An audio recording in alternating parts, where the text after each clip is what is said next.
En el otoño del año 1066, Inglaterra se encontraba al borde de un colapso político sin precedentes.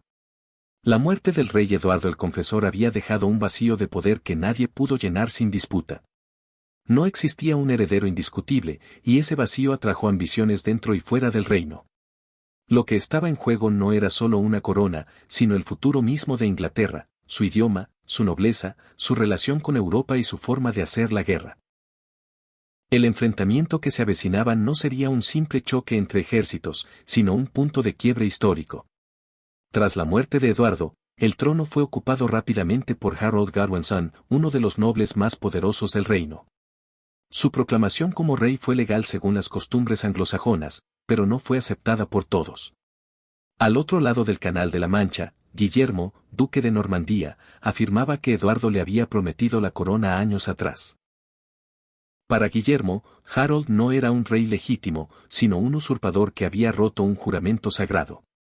Esa acusación no era menor, en el mundo medieval, romper un juramento era una ofensa grave ante Dios. Guillermo no se movió por impulso. Durante meses preparó meticulosamente la invasión. Reunió barcos, hombres, caballos y apoyo político. Consiguió incluso la bendición del Papa, lo que transformó su campaña en algo más que una guerra de conquista.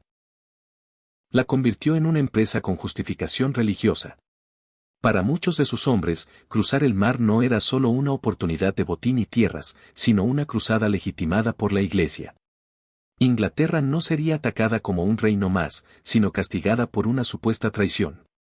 Mientras tanto, Harold enfrentaba una situación desesperada. Sabía que Guillermo se preparaba para invadir, pero también debía vigilar el norte, donde otra amenaza tomaba forma. Harald Hardrada, rey de Noruega, también reclamaba el trono inglés. En septiembre, Hardrada desembarcó en el norte y derrotó a las fuerzas inglesas en Fulford. Harold se vio obligado a marchar rápidamente con su ejército para enfrentarlo. La batalla de Stamford Bridge fue brutal, pero victoriosa para los ingleses.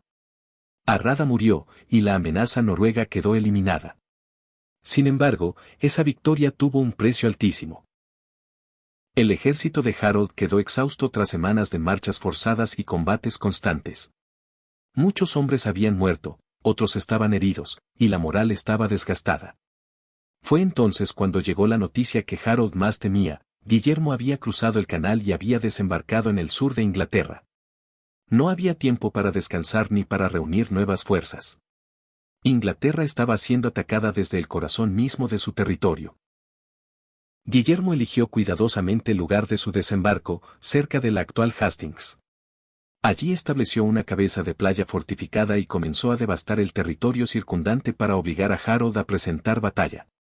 No podía permitirse una campaña prolongada. Cada día que pasaba aumentaba el riesgo de quedarse sin suministros o de que la flota normanda fuera destruida por tormentas. Necesitaba una batalla decisiva, y la necesitaba pronto. Harold respondió como pudo.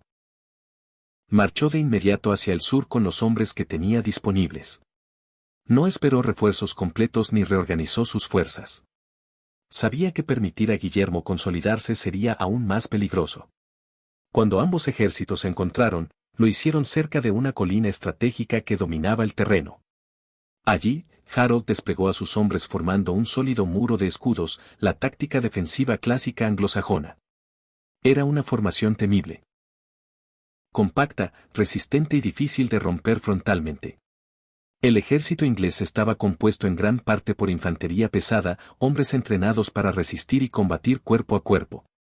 En cambio, las fuerzas normandas de Guillermo eran más variadas y modernas para su tiempo: infantería, arqueros y, sobre todo, caballería pesada. Esa diferencia sería crucial. La batalla que se avecinaba no sería solo un enfrentamiento entre dos ejércitos, sino entre dos formas distintas de hacer la guerra medieval. La mañana del 14 de octubre de 1066 amaneció tensa y silenciosa. Ambos bandos sabían que el resultado de ese día definiría el destino del reino. No habría retirada honorable ni negociación posible. Para Harold, perder significaba la muerte y el fin de la Inglaterra anglosajona. Para Guillermo, la derrota significaba el desastre absoluto y el fin de su ambición. El campo estaba preparado, los hombres listos y la historia a punto de cambiar. Lo que nadie podía prever era que, entre miles de golpes, cargas y proyectiles, un solo instante marcaría la memoria colectiva durante siglos. Una flecha, disparada en medio del caos, se convertiría en el símbolo de una derrota y en el punto de inflexión de la historia inglesa.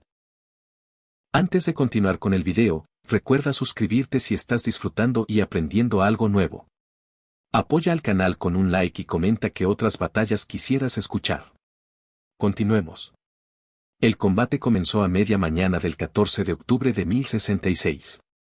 Los normandos avanzaron cuesta arriba contra la colina donde Harold había establecido su línea defensiva.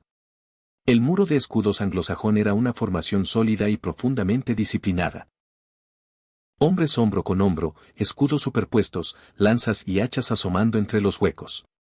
No era una milicia improvisada, sino una fuerza que había sido entrenada durante generaciones para resistir ataques frontales. Para romper esa línea, no bastaba el valor, hacía falta algo más. Guillermo inició la batalla de forma convencional. Ordenó a sus arqueros abrir fuego para debilitar la defensa inglesa. Sin embargo, el efecto fue limitado. Las flechas disparadas en trayectoria baja chocaban contra los escudos o se perdían en la pendiente. El muro resistía sin romperse, y los ingleses apenas se movían. Ante ese fracaso inicial, la infantería normanda avanzó, seguida por la caballería pesada. El resultado fue sangriento y decepcionante, los ataques frontales se estrellaron contra la línea inglesa sin lograr una brecha decisiva. Durante horas, el combate se repitió con una violencia constante. Los normandos atacaban, los ingleses resistían. Cada carga de caballería se encontraba con escudos firmes y hachas capaces de derribar caballos y jinetes. El terreno empinado anulaba parte de la ventaja de la caballería normanda, y las bajas comenzaron a acumularse. En varios momentos, el ejército de Guillermo estuvo peligrosamente cerca del colapso. El rumor de que el duque había muerto llegó a circular entre sus hombres, provocando pánico en algunas unidades. Guillermo reaccionó con rapidez. Se quitó el casco para mostrarse ante sus tropas y demostrar que seguía con vida.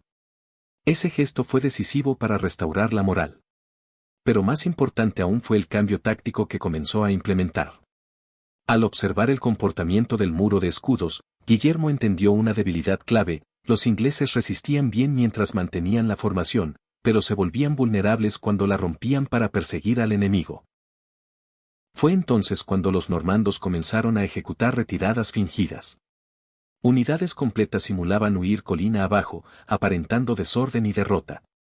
Algunos grupos ingleses, creyendo que el enemigo se estaba quebrando, abandonaron el muro de escudos para perseguirlos.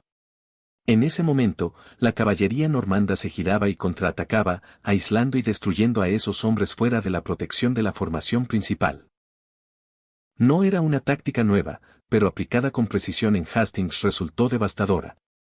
Cada retirada fingida debilitaba un poco más la línea inglesa. No porque el muro colapsara de inmediato, sino porque se iba adelgazando. Los hombres que caían persiguiendo a los normandos no regresaban. La cohesión se erosionaba lentamente, casi de forma imperceptible. Harold seguía resistiendo en el centro, rodeado por su guardia personal, consciente de que mientras el muro se mantuviera, la batalla aún podía ganarse. Con el paso de las horas, el cansancio comenzó a jugar un papel crítico. Los ingleses llevaban combatiendo sin descanso, soportando cargas repetidas, golpes constantes y una presión psicológica enorme. No tenían caballería para relevar unidades ni arqueros suficientes para responder a distancia. Su fortaleza era la resistencia, pero incluso esa fortaleza tenía límites. Cada ataque normando, aunque fallido, desgastaba un poco más a los defensores. Guillermo, por su parte, ajustó nuevamente su uso de los arqueros. En lugar de disparar en línea recta, ordenó lanzar las flechas en trayectoria alta, para que cayeran desde arriba sobre el muro de escudos. Este cambio tuvo un efecto inmediato. Las flechas comenzaron a caer detrás de los escudos, hiriendo a hombres que hasta entonces habían estado relativamente protegidos. La colina, que había sido una ventaja defensiva, se convirtió en un espacio donde no había escapatoria vertical. El combate alcanzó su punto más crítico cuando los normandos lograron presionar el centro de la línea inglesa. Allí se encontraba Harold, visible por su estandarte real. La lucha se volvió caótica, con enfrentamientos cuerpo a cuerpo cada vez más frecuentes. El muro de escudo seguía en pie, pero ya no era una barrera perfecta. Había huecos, hombres agotados, mandos caídos. La batalla se encontraba en un equilibrio frágil, donde un solo acontecimiento podía inclinar la balanza de forma irreversible. Fue en ese contexto cuando ocurrió el episodio que marcaría la memoria histórica. Según la tradición más difundida, una flecha normanda impactó en el ojo del rey Harold, dejándolo mortalmente herido. Aunque los detalles exactos siguen siendo debatidos, lo que sí es claro es que Harold cayó en combate durante esta fase crítica. Su muerte no fue solo la pérdida de un comandante, fue el colapso del centro moral y político del ejército inglés. Cuando la noticia de la muerte del rey se extendió, la resistencia inglesa comenzó a desmoronarse.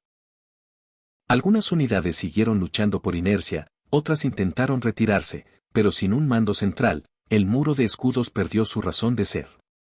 Los normandos, al percibir el colapso, lanzaron un asalto final.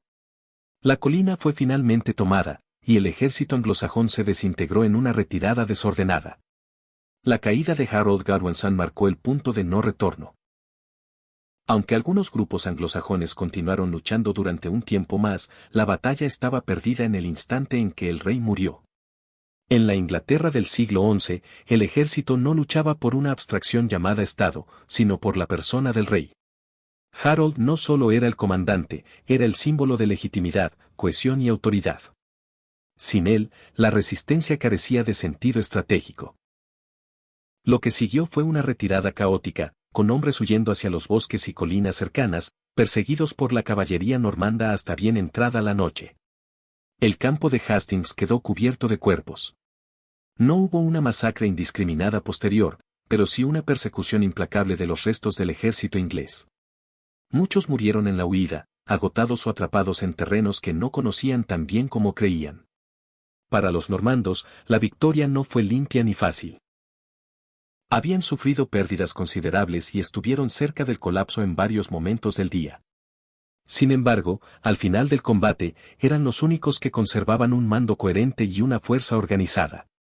Guillermo entendió de inmediato la magnitud de lo que había logrado.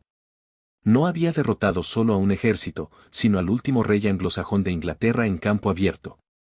A partir de ese momento, la invasión se transformó en una conquista política.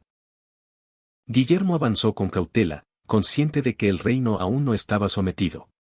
Londres no había caído, y gran parte de la nobleza inglesa seguía viva. Pero también sabía que ninguna fuerza inglesa podía volver a reunir un ejército comparable en el corto plazo. Durante las semanas siguientes, Guillermo combinó presión militar con cálculo político. Avanzó devastando territorios estratégicos para demostrar que la resistencia era inútil, pero evitó un enfrentamiento directo innecesario. Muchas ciudades se rindieron al comprender que no quedaba un rey que las defendiera. Finalmente, en diciembre de 1066, Guillermo fue coronado rey de Inglaterra. Desde ese momento, pasaría a la historia como Guillermo el Conquistador. La victoria normanda transformó Inglaterra de forma profunda y permanente. La élite anglosajona fue progresivamente desplazada y sustituida por una nobleza normanda. Las tierras cambiaron de manos, los castillos comenzaron a dominar el paisaje y el idioma de la corte dejó de ser el inglés antiguo para convertirse en una mezcla de normando y latín. Incluso el lenguaje cotidiano cambió, palabras relacionadas con el poder, la ley y la guerra adoptaron raíces francesas. Hastings no solo cambió un rey, reconfiguró la identidad cultural del reino. En términos militares, la batalla fue igualmente decisiva. Hastings demostró la superioridad de los ejércitos combinados frente a fuerzas basadas casi exclusivamente en infantería. La coordinación entre arqueros, infantería y caballería, así como el uso táctico de la maniobra y el engaño, marcaron una transición en la forma de hacer la guerra en Europa occidental. El muro de escudos, que durante siglos había sido una defensa formidable, mostró sus límites frente a un enemigo flexible y adaptativo. La famosa flecha que, según la tradición, atravesó el ojo de Harold se convirtió en un símbolo más que en un hecho aislado. Representa la fragilidad del poder y cómo un solo instante puede redefinir siglos de historia. Aunque los historiadores debaten los detalles exactos de la muerte de Harold, lo indiscutible es que su caída selló el destino del ejército inglés. La batalla no se decidió por una sola flecha, pero sí por una secuencia de decisiones, agotamiento y errores que culminaron en ese momento fatal. Para Inglaterra, Hastings significó el fin definitivo del periodo anglosajón. Para Europa, fue el inicio de una Inglaterra más conectada al continente, más feudal y más centralizada. La isla dejó de mirar solo hacia el norte y el Mar del Norte para integrarse en las dinámicas políticas de Francia y Roma. Todo eso se desencadenó en una colina del sur inglés, en una jornada que comenzó como una defensa desesperada y terminó como una conquista irreversible. La invasión de Hastings permanece como uno de los días más decisivos de la historia europea. No fue la batalla más grande, ni la más sangrienta de la Edad Media, pero sí una de las más transformadoras. Una flecha, real o simbólica, marcó el final de un mundo y el nacimiento de otro. Desde ese día, Inglaterra nunca volvería a ser la misma. Gracias por llegar hasta el final del video. Si te gustó, no olvides suscribirte para apoyar al canal y continuar con más batallas olvidadas. Hasta el siguiente video.